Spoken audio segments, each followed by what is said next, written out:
Go nice. All right. So, who has heard of RSS? I feel like a lot of... Is there anyone who hasn't heard of RSS? Wow. Who has or uses regularly an RSS reader? Okay. Who listens to podcasts? Woo. Okay. So, I kind of want to talk about RSS because I love... Well, I have no opinions about RSS as a format, as a syntax, but I think looking at RSS as it's being used today in the web, I think is super interesting and fascinating. One of the questions I also have is, what kind of RSS readers do people use? So the people who raise their hand, what RSS readers do you use? Feedly? What are some other ones? Same. What about podcast players? What are some different podcast players that people use? If you don't know, podcasts. Overcast. I use Overcast. Spotify. NPR One. Oh. So if you there you go. If you don't know, podcasts underneath is just using RSS. A podcast player is really an RSS reader. It's just focusing on audio content and not text. And I really like RSS because for me, over and over again, I try to explain these kind of concepts to people who are outside of this community, especially people, like family members or friends, even other like software engineers that aren't part of this community, as like a way to just show how the open web and how the web, in my mind, should work, and as an example of what we should look to. And I find that RSS is one of the best examples, not because it's done the best or because it's implemented the best, but because it's so relatable to a lot of people. Like podcasts are so popular these days. And then a lot of people, everyone reads and consumes news. And a lot of people either have heard of RSS, they're like, oh, that icon that I see on a website, never really know what that is. So yeah, but like some reasons I really like RSS is that, first and foremost, it's offline, very easily offline first. And one of the best like examples of this is like during my commute every day, I take public transit in downtown Seattle, and I have T-Mobile. And their coverage sucks in Seattle, even though they're headquartered in Seattle. And basically what I do when I commute is I'm either listening to a podcast or I'm reading some articles or some blogs. Well, I have an RSS reader and a podcast player, and both of those are offline first. That either that morning or the night before, whenever I opened it last, it already was downloaded everything for me. And it really helps with battery life, right? I'm not sitting there trying to stream on the bus and get to work, my battery's at 50%. Like, it works great. So it's definitely offline first. And then also I really like it because, it's all about the content creator, and content creators own their content with RSS most of the time. So for example, if you have independent bloggers, right, having their website with an RSS feed, you are consuming content directly from them. Podcast players, they may be hosting their stuff somewhere, depending, but you are really going directly to them as much as possible to get that content. And I think that's really big.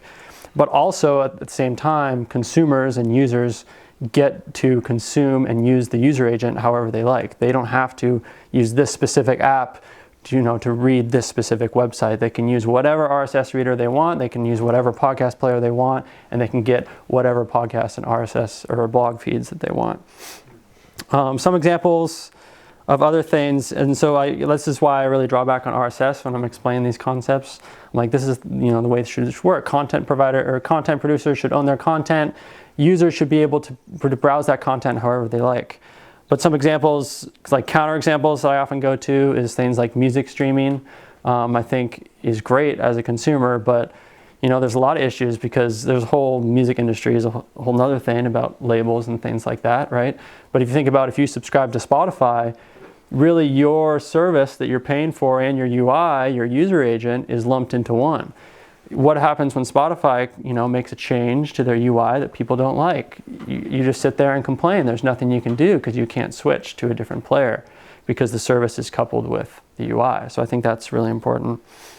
So yeah, kind of to summarize, I encourage people to check out RSS, even if you've heard of it. If you don't use an RSS reader and you like to consume content, I encourage people. I've gone back and forth between like Flipboard type curation, that's all based on algorithms, to straight up just I only listen to look at these 10 RSS feeds.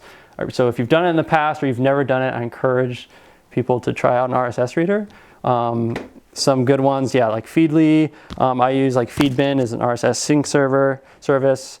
Or if you're a Mac user, NetNewsWire is a popular one that just came back, if you haven't heard of that. And there's a lot of options, and that's kind of, the great point. And also encourage people to support independent bloggers and content creators, more so than, if you can think about where you get your news, right? If you're reading, Wall Street Journal or New York Times or things like that, that's great. But also think about, ways you can support independent content producers. And RSS is a way to enable that, where you don't have to sacrifice convenience to discover those kinds of content creators. And if you are creating content, so Tim's talk yesterday was a lot about his own blog, and I was asking him a lot of questions. When you're creating content, especially blogs, think about where you're putting that content. It's kind of ironic because I think this is going to be going on Medium, and I am going to be advocating for not using Medium, or at least thinking about, before you put something on Medium, for example, think about, do I really own this content? What happens when Medium goes down? What happens when Medium comes out with a subscription service and puts up paywalls, right? Do I really own this content? But one of the cool things about Medium is that every Medium blog, you can actually get an RSS feed from. So I actually subscribe to a lot of Medium blogs, but I never open the Medium app, which I like as a user. But what happens if they get rid of that, right? And also, for what I do personally is I still post stuff on Medium for discovery, but there are things you can do with canonical links, if you've never heard of this. So you can still post it on your blog yourself, and you can post stuff on Medium, and then you can have a canonical link between the two, so basically it doesn't screw up SEO. Because normally if you double post things, that can really screw up search engines, and it might be seen as spam and things like that, and Medium supports that. So you can think about ways to do that. And I also encourage people when you're explaining DWeb concepts, or even offline first specifically, or any decentralized concepts to people that are outside the community, no matter how tech savvy they are, think about using RSS as an example. See if people can relate to that, especially podcasts. And I think, to summarize, last thing, as developers, I think we should think about, why has RSS been so successful, quote unquote successful, right? Why is it used so much? Even though you could make good arguments that the actual horrible XML syntax of RSS is not good, but think about why has it been so successful? And also the difference between podcast RSS have been very successful versus why are people going away from RSS on blogs and instead posting to Medium? But yet in podcasts that hasn't happened. Why is that? So I think these are interesting questions we can all think about. Thank you.